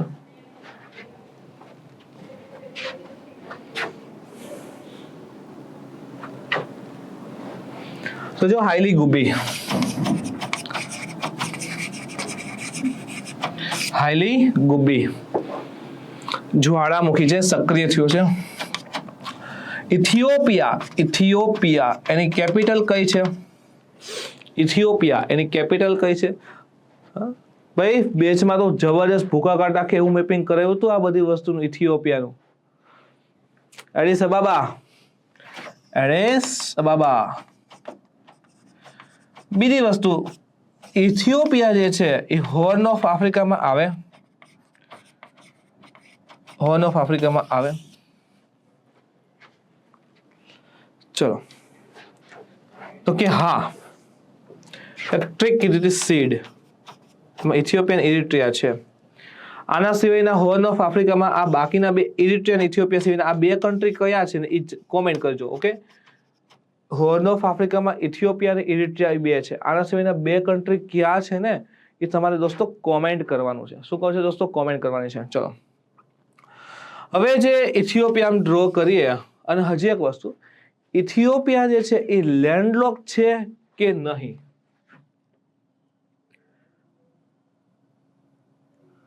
શું વસ્તુ તમારે કોમેન્ટ કરે છે? ઇથિયોપિયા is લેન્ડલોક or not?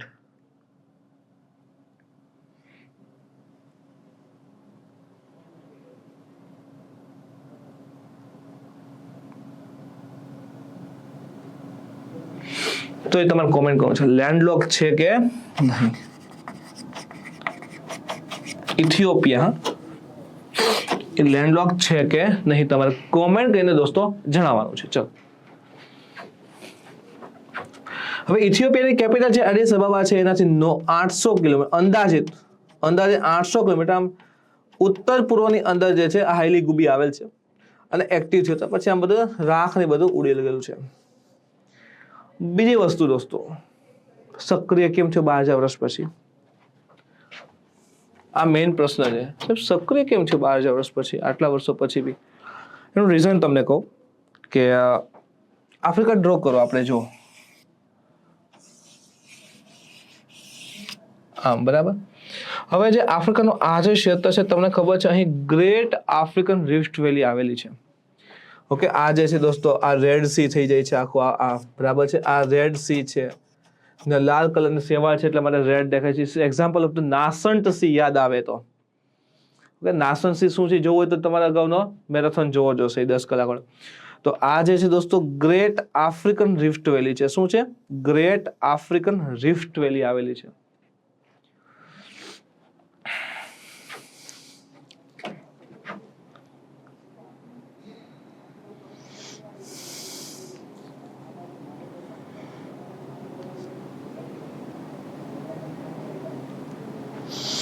Yes, it is Great African Rift Valley. Great African Rift Valley છે. અહીંયા શું થાય છે? બંને પ્લેટ દોસ્તો બીજી ડાયવર્સ થાય છે. અભિસારી કે અપસારી? તો કે અપસારી. ગુજરાતીમાં અપસારી કહેશું, ઇંગ્લિશમાં ડાયવર્સ કહેશું. તો બે પ્લેટો દૂર જાય છે એટલે આમ ઇથિયોપિયાથી આમ આખો એરિયા છે. બે પ્લેટ દૂર જાય. તો આ પ્લેટ આમ છે, આ પ્લેટ આમ 10 મિલિયન વર્ષ, એટલે નિયરલી દોસ્તો આફ્ટર 1 કરોડ યર આટલું આફ્રિકા અલગ થઈ જાય એમ છે આખું. અને અહીંયા રેડ સીથી આમ હિન્દ મહાસાગર જોડાઈ જશે, વચ્ચે સમુદ્ર આવી જશે. તો આ જે અલગ થાય છે ને આ પોર્શન આ જે છે હાઈલી ગુબી આવેલ છે. એટલે અલગ થયું ને તો નીચે વિચારો આમ ભેગું હોય તો પેટર્નમાં જ્વાળામુખી એમને છે. પણ હવે શું થયું? આમ અલગ થયું તો નીચે જ્વાળામુખીને સ્પેસ મેળવી ઉપર આવવાની કે નહીં? દબાણ સાથે ઉપર આવ્યું. આ રીતે થયું છે. એટલે અહીંયા એમ છે કે 12,000 વર્ષ પછી સક્રિય કેવી રીતે થયું? પ્લેટ દૂર ગઈ એટલે જગ્યા થઈ એટલે નીચેથી મેઘમાં ઉપર આવી ગયો છે. ક્લિયર થાય? મજા આવી જાય ને આ રીતે ભણવાની? આમ જ ભણાય ભાઈ. 3 કલાકનો લેક્ચર હોય, 2.5-3 કલાકના લેક્ચરમાં તો તમારો બહુ બધા ડેટા કવરઅપ થઈ જવો જોઈએ, તો જે રિવિઝન કહેવાય. ઓકે, બાકી તો હું નહીં આવે. તો અલગ અલગ પ્રકારના જ્વાળામુખી હોય છે. તમને ખબર છે જ્વાળામુખી ટાપુ હોય છે. એક તો જ્વાળામુખીથી રચાતા ટાપુ હોય છે, ખંડમાંથી અલગ છે ખંડીય ટાપુ, પરવાળાના ટાપુ હોય, રેતીથી બનતા ટાપુ હોય. ઓકે, તો જો ખંડીય ટાપુ કોને કહેવાય? સૌથી પહેલા ખંડીય ટાપુ તો એક જમાનામાં ખંડનો ભાગ હોય ત્યાંથી અલગ થઈ ગયા. જેમ કે આ ભારત છે, અહીંયા તમિલનાડુ આવે. શ્રીલંકા પહેલા અહીંયા જોડાયા હતું, ત્યાંથી અલગ થઈને આજે અહીંયા આવતું રહ્યું, તો ખંડમાંથી અલગ થયું, ખંડીય ટાપુ. વોલ્કેનિક જ્વાળામુખી ટાપુ. ઓકે, તો જ્યારે બે સમુદ્રની પ્લેટ નજીક આવે અને એકાદી નીચે જાય આમ, તો અહીં જ્વાળામુખી ઉપર આવીને ટાપુઓ બનાવે. હોટસ્પોટ શાંતિથી મેઘમાં બહાર આવતો હોય તો એ રીતે બનતા હોય. પરવાળાના ટાપુઓ હોય, લક્ષદ્વીપ છે, માલદીવ છે, એ રીતે. અહીં યાદ રાખવું કે ભારતમાં સૌથી વધુ પરવાળાના ટાપુઓ ક્યાં છે? પ્રશ્ન પૂછાય, ભારતમાં સૌથી વધુ પરવાળાના ટાપુઓ ક્યાં આવેલા છે? તો યાદ રાખવું છે અંદમાન અને નિકોબારમાં છે, નહીં કે લક્ષદ્વીપ. અંદમાન નિકોબાર. ઓકે, બાકી રેતી ભેગી થઈને બનતો હોય તો એ રીતે આવશે. તો કોન્ટિનેન્ટલ આઇલેન્ડ, ઓકે, જેમ કે માડાગાસ્કર એક જમાનામાં જોડાયા હતું, ત્યાંથી અલગ થઈ ગયું છે. જ્વાળામુખી જો આ નીચે જે છે પીગળીને ઉપર આવે છે. સેન્ડબાર અહીં રેતી ભેગી થઈ છે. કોરલ તો પરવાળા છે, અને બરાબર જો આ રેતી ભેગી થઈ ગઈ છે, દેખાય છે? આ રીતે બનતો ન્યુયોર્કમાં છે, આ પરવાળા છે. ઓકે, તો બધા એક્ઝામ્પલ ઠીક છે. અહીં યાદ એ રાખવાનું જાપાન ઠીક છે, ફિલિપાઇન્સ, કુર્લે આઇલેન્ડ જે છે એ લાસ્ટ ટાઈમ પૂછ્યા હતા, રશિયા અને જાપાન વચ્ચે છે, વિવાદિત છે પણ શાંતિથી છે. એલ્યુશિયન જે છે આખા નોર્ધન પેસિફિકમાં છે. પેસિફિકમાં છે તો આખામાં છે, અમેરિકા રશિયા વચ્ચે હાલે છે. બાકી આ બધા ખંડમાંથી અલગ થયા છે. ઓલા પરવાળા છે, લોંગ આઇલેન્ડ, ન્યુયોર્ક. પરવાળા આ રંગબેરંગી દેખાય છે તે જ. ઓકે, જો અમુક વસ્તુ ખાસ ધ્યાનમાં રાખવાની છે. આ બધું તો ઠીક છે, કેલ્શિયમ વેલ્શિયમ વગેરે ખેંચે છે. એક તો આ બી યાદ રાખવાની. પરવાળા છે ને દોસ્તો, એની એક વિશેષતા છે કે પોતે જાતે ખોરાક બનાવી શકતા નથી. ઓકે, પરવાળા પોતે જાતે ખોરાક બનાવી શકતા નથી. એની સાથે એક લીલ શેવાળ જે છે રહેલી હોય છે. એનું નામ છે દોસ્તો ઝૂઝેન્થલાઈ. શું નામ છે દોસ્તો એનું? ઝૂઝેન્થલાઈ. આ પરવાળા સાથે રહેતી એક લીલ અથવા શેવાળ છે. સમજો, લીલ અથવા તો શેવાળ કહીએ તે રહેલી છે. હવે આ ઝૂઝેન્થેલાઈ જે છે ને એ પરવાળાને ખોરાક આપે અને પરવાળા તેની સામે રક્ષણ આપે છે. ઝૂઝેન્થેલાઈ લીલ જે છે પ્રકાશ સંશ્લેષણની પ્રક્રિયા કરે છે, ફોટોસિન્થેસિસ કરે છે અને સૂર્યપ્રકાશને હાજરીમાં પોતાનો ખોરાક બનાવી નાખે. સમજો. હવે એ રીતે લીલે તો આ શેવાળ જે છે એને તો ખોરાક બનાવ્યો, એ ખોરાક કોને આપે છે? પરવાળાને. તો અમે પરવાળા બદલામાં શું આપશે? રક્ષણ આપશે. ડેવલપ થવા માટે આખી બોડી આપી કે જેના ઉપર આખું ડેવલપ થાય છે. તો એકબીજાની જરૂરિયાત છે. ઓકે, ઝૂઝેન્થેલાઈને જગ્યા જોઈએ છે, પરવાળા આપી. પરવાળાને ખોરાક જોઈએ છે, ઝૂઝેન્થેલાઈ આપ્યો. તો એકબીજા સાથે સિમ્બાયોટિક રિલેશનશિપ એટલે કે દોસ્તો સહજીવન જીવે છે. કેવું જીવન દોસ્તો? સહજીવન જીવે છે. ઓકે, તો લખ્યું છે જો ઝૂઝેન્થેલાઈ પ્રોવાઇડ ફૂડ ટુ કોરલ. આ જે છે પરવાળા ખોરાક આપે છે. કોરલ પરવાળાને એના બદલામાં શું આપે છે ને? પ્રોટેક્શન આપે છે, રક્ષણ આપે છે. હવે દોસ્તો પરવાળાના વિકાસ માટેની પરિસ્થિતિઓ તમે ઘણીવાર ગોખી જ નાખી હોય, એમાં કોઈ મોટી વાત નથી, પણ ઠીક છે, સિમ્પલ ભાષામાં જોઈ લો 1 મિનિટમાં. અને સૌથી પહેલા તો છીછરું પાણી. ઓકે, 50 મીટર તો મોર થઈ ગઈ ડેપ્થ એની. શું કામ? સૂર્યપ્રકાશ વધારે મળે. કારણ કે પરવાળા સાથે જે ઝૂઝેન્થેલાઈ છે શું કરે છે દોસ્તો? પ્રકાશ સંશ્લેષણની પ્રક્રિયા કરે છે. ઓકે, પ્રકાશ સંશ્લેષણની પ્રક્રિયા કરે છે એટલા માટે એને જરૂર પડશે જ. એટલે કે છીછરા પાણીની. પછી તો કે ટેમ્પરેચર. ઓકે, ઉષ્ણ કટિબંધમાં ડેવલપ થાય. ક્યાં ડેવલપ થાય દોસ્તો? ઉષ્ણ કટિબંધમાં ડેવલપ થાય. 30 ડિગ્રી ઉત્તરથી 30 ડિગ્રી દક્ષિણની વચ્ચે આવેલ છે. અક્ષાંશ એટલે ઉષ્ણ કટિબંધ. લો લેટિટ્યુડ ઉષ્ણ કટિબંધ. ગરમ હુફાળું પાણી જોઈએ. ક્ષારીયતા 33 ppt પાર્ટ્સ પર 1000 ટ્રિલિયન નહીં, દર 1000 ક્ષારીયતા આમ મપાય. 33 એટલાન્ટિક મહાસાગરની જે છે તે નદીના મુક્ત ત્રિકોણમાં ન જોવા મળે, ફરતા પાણીમાં જોવું જોઈએ, સ્થિર પાણીમાં ના હોય.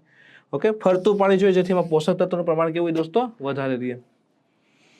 ઓકે, તો આ એરિયામાં તમે જુઓ, આ એરિયાની અંદર તમને શું જોવા મળશે ભાઈ? પરવાળા જોવા મળે છે.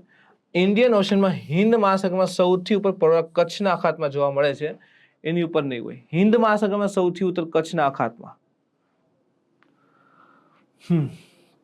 આને કહેવાય છે દોસ્તો પરવાળા વિરંજન. ગુજરાતીમાં બ્લીચિંગને કહેવાય છે પરવાળા વિરંજન. એટલે કે જ્યારે દરિયો પ્રદૂષિત થઈ જાય, ઓલી કન્ડિશન આપણે જોઈએ ને એ બધી ફૂલફિલ ના થાય, બધી કન્ડિશન ફૂલફિલ ના થાય, તો એ સિચ્યુએશનમાં શું થતું હોય છે જો સમજો. એ સિચ્યુએશનની અંતર્ગત શું થશે કે આ જે ઝૂઝેન્થેલાઈ છે ને એ એક્સપેલ થઈ જશે, દૂર થઈ જશે, ડેડ થઈ જશે, ખતમ થઈ જશે. તો હવે પરવાળાને ખોરાક મળશે નહીં અને વિધાઉટ ફૂડ કોરલ બી ડાય. તો આખા બ્લેક એન્ડ વ્હાઇટ થઈ જશે કલરફુલ દુનિયામાંથી. આને કહે છે પરવાળા વિરંજન. એનું મૃત્યુ થઈ ગયું કહેવાય. પાછળના રીઝન તમે જુઓ તો ગ્લોબલ વોર્મિંગ.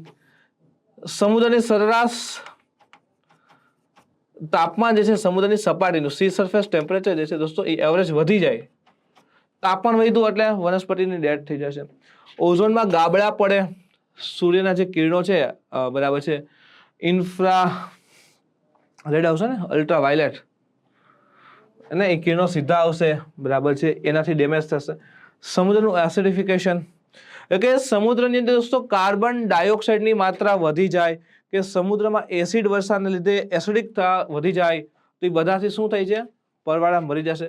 આલ્ગી બ્લૂમ એટલે કે દોસ્તો સમુદ્રનું આ ક્ષેત્ર હોય, ધારી લો કે આ સમુદ્રનું ક્ષેત્ર છે, આખામાં શેવાળ, આટલામાં આખામાં શેવાળ થઈ ગઈ ઉપર. હવે શેવાળ થઈ ગઈ તો ઓક્સિજન ને સૂર્યપ્રકાશ કટ થઈ જશે, મળશે ને એટલે ડેથ થઈ જશે. નદીમાંથી કાપ વધારે આવે તો દટાઈ જાય. ખંડીય છાડલીમાં હોય આમ આ ડેવલપ થયા હોય તો નદીમાંથી કાપ વધારે આવે તો દટાઈ જશે, તો બી ડેથ થઈ જશે.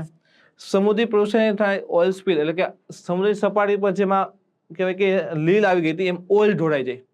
ઓઇલનું મોટું ટેન્કર છે તો એ ઢોળાઈ જાય, તો આખામાં ઓઇલ પથરાઈ જશે. ઓઇલ પથરાઈ જાય તો ભાઈ સૂર્યપ્રકાશ ના મળે, ઓક્સિજન કટ થઈ જાય તો ભાઈ પરવાળા મરી જશે અને એનામાં બી આવા રોગ થઈ શકે છે. ઓકે, તો જેટલા વિસ્તાર પરવાળ છે બધે બી જોવા મળે છે.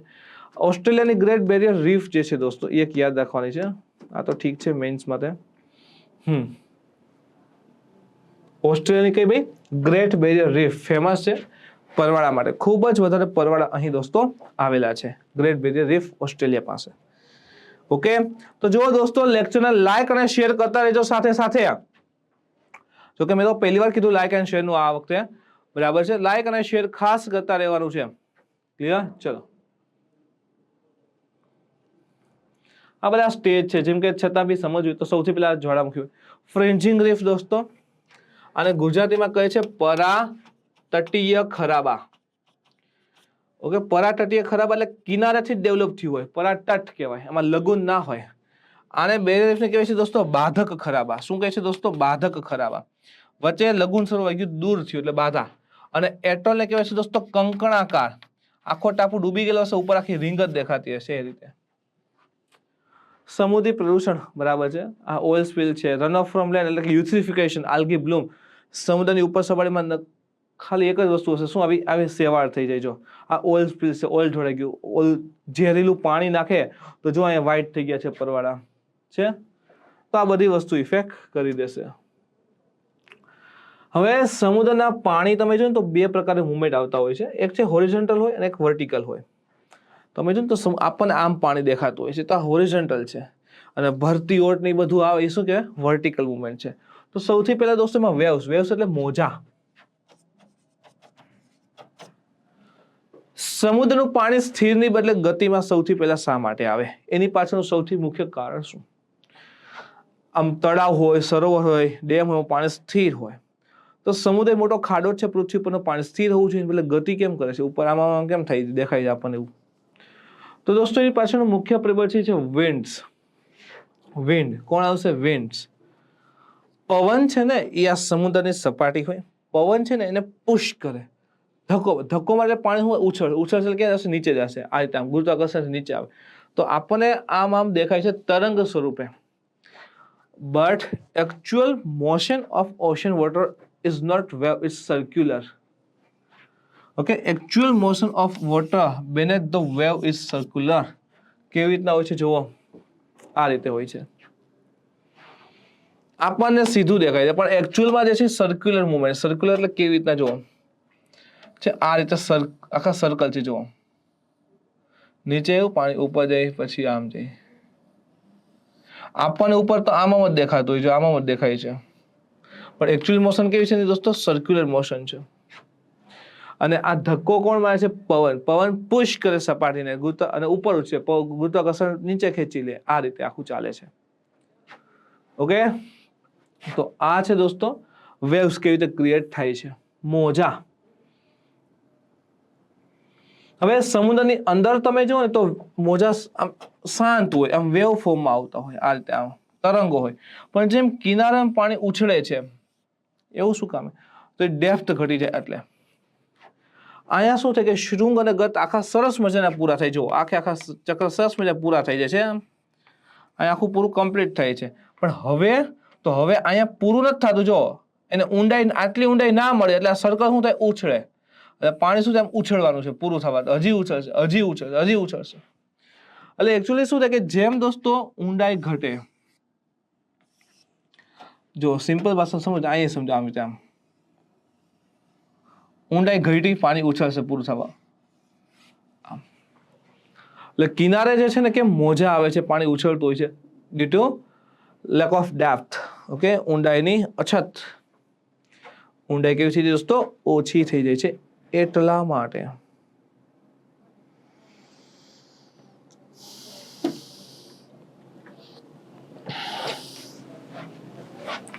ડન. ચલો, આ સેમ ફંડા સુનામીમાં બી છે. સુનામી આવતી ને તો અહીંયા આ રીતે જ આવતી હોય છે, પણ જેમ કિનારે પાણી મીન્સ કે ઊંડાઈ ઘટે છે એટલે મોજા બહુ ઉછળતા થઈ જાય. સુનામીમાં બી એ જ હોય. હવે બીજું છે દોસ્તો ઓશન કરન્ટ્સ, સમુદ્રી જે પ્રવાહ કહીએ છીએ. ઓકે, તો પેલું તો યાદ રાખવું સમુદ્રી પ્રવાહ માટે એક તો એ સાંકડા હોય, છીછરા હોય અને કિનારે ને કિનારે ચાલતા હોય. જેમ કે આમ આપણે ડ્રો કરીએ કંઈક,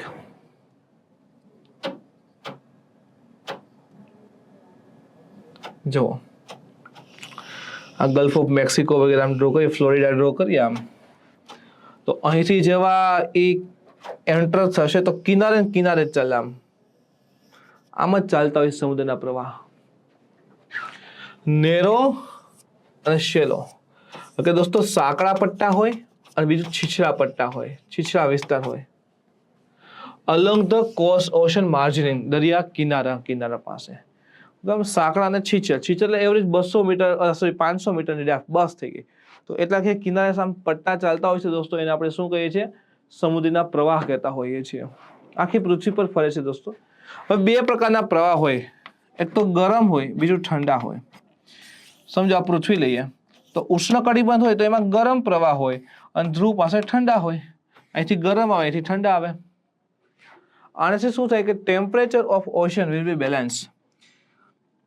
જો સમુદ્રના પાણી ગતિ ના કરતા હોત, સ્થિર રહેતા હોત, તો પહેલેથી આ પાણી એમને હોત તો ભાઈ ઉકળી ગયું હોત ઉષ્ણકટિબંધમાં આજે પાણી, અને આ બધું બરફ થઈ ગયું હોત. પરંતુ શું થાય છે? પાણી ગતિ કરે છે, તો અહીંથી ગરમ પાણી અહીંયા જાય ઠંડા વિસ્તારમાં, એટલે બહુ ઠંડુ નહીં થાય, અને ઠંડુ પાણી ગરમમાં આવે એટલે બહુ ગરમ નહીં થાય.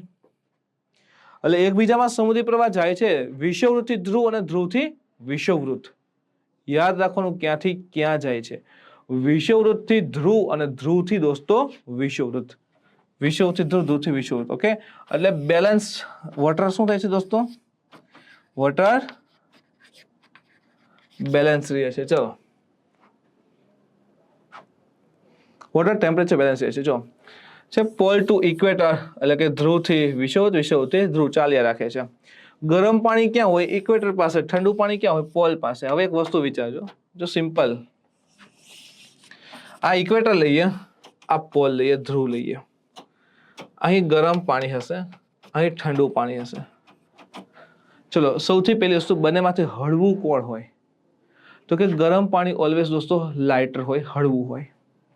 તો અહીંથી ગરમ પાણી આ બાજુ આવે છે, સપાટી પર ચાલે છે. ક્યાં ચાલે દોસ્તો? સપાટી પર ચાલે છે. અને ઠંડા પાણી કેવા હોય દોસ્તો? ભારે હોય, એટલે થોડાક નીચે આવશે અને ત્યાંથી અહીંયા ચાલશે આમ. આને કહેવાય છે દોસ્તો સબસર્ફેસ લેવલ, અને આ છે દોસ્તો સરફેસ. આ સબસર્ફેસ લેવલ. એટલે આ રીતે ચાલતા હોય. ગરમ પાણી સપાટી ઉપર હોય છે અને ઠંડા પાણી સપાટીથી થોડેક નીચે ચાલતા હોય છે. ક્લિયર? ચલો, હવે સમુદ્રી પ્રવાહ ઉત્પન્ન થવા પાછળના મુખ્ય પરિબળો, મુખ્ય કારણો અથવા મુખ્ય પરિબળો કયા છે? પેલું છે પવન. સૌથી ઇમ્પોર્ટન્ટ પરિબળ છે દોસ્તો વિન્ડ્સ, પવન. ધ ડોમિનન્ટ ફોર્સ, મુખ્ય બળ. કારણ કે આજ શું કરે છે દોસ્તો? ધક્કો મારે છે, પુશ કરે છે, પાણી ઉછાળે છે, નીચે ચલાવે છે. અને દોસ્તો પવન ધક્કો મારે છે પાણીને ગતિ કરવા માટે. પછી દોસ્તો સૂર્યઘાત. સૌથી પહેલા શું આવશે દોસ્તો? પવન. સૌથી પહેલા શું આવશે દોસ્તો? પવન. પછી સૂર્યઘાત, સૂર્યપ્રકાશ. ઓકે, ઉષ્ણકટિબંધમાં વધારે હોય એટલે ગરમ હોય, ધ્રુવમાં ઓછો હોય એટલે ઠંડુ હોય. ઓકે, આ રીતે ચાલે છે અને બેલેન્સ કરે છે પૃથ્વી પર. અને સૂર્યઘાતથી જો એક તો તાપમાનનો તફાવત ઉત્પન્ન થયો, ગરમ અને ઠંડા પાણી થયા. બીજું દોસ્તો સૂર્યઘાત વધે, સૂર્યના કિરણો વધારે આવે, ગરમ વધારે થાય, ઇવોપરેટ વધારે થાય, તો એનાથી દોસ્તો ક્ષારીયતામાં બી ફેરફાર આવે છે. એમાં ક્ષારીયતામાં બી પરિવર્તન આવશે આનાથી. ગ્રેવિટી છે અને કોસિસ ફોર્સ, મરોડ બળ. ગુજરાતીમાં શું કહે છે દોસ્તો? મરોડ બળ, જે પ્રવાહને ગોળ ગોળ ફેરવે છે. અને જો કોસિસ ફોર્સ ખબર ના હોય દોસ્તો તો એકવાર મેરેથોન જોઈ લેજો, એમાં આવી જશે. આ બધું હવે કહીશ તો એટલું બધું ડીપમાં નહીં જવું. તો ફ્રેન્ડ્સ, આ કોસિસ ફોર્સ વાળું જોયું. હવે જે આપણે ખાસ જોઈએ તો ઓશન કરન્ટ્સ, બરાબર. તો ઓશન કરન્ટ્સ વિશેની હવે આગળની માહિતી જે છે નેક્સ્ટ લેક્ચરમાં લઈને આવશું. એનું કારણ છે કે દોસ્તો થોડીક હેલ્થનો ઇશ્યુ છે, એટલે વધારે બોલી શકે એમ નથી, ગળામાં પ્રોબ્લેમ છે થોડીક, એટલે ઓકે. તો ઓશન કરન્ટ્સ અને બાકીનું જે ઓશનોગ્રાફીસનો જે ઇમ્પોર્ટન્ટ ડેટા છે દોસ્તો, ઓકે, કે ભરતી ઓઢા તે બધું, એ નેક્સ્ટ લેક્ચરમાં આપણે કવર અપ કરી લઈશું. ઓકે, અને તો આ ખાસ કરંટ અફેર્સની સાથે જે બેઝિક વસ્તુ આની ઓશનોગ્રાફી છે કે ધ્યાનમાં રાખજો. Thank you. લેક્ચરને લાઈક અને શેર કરી દેજો. જય હિન્દ, જય ભારત.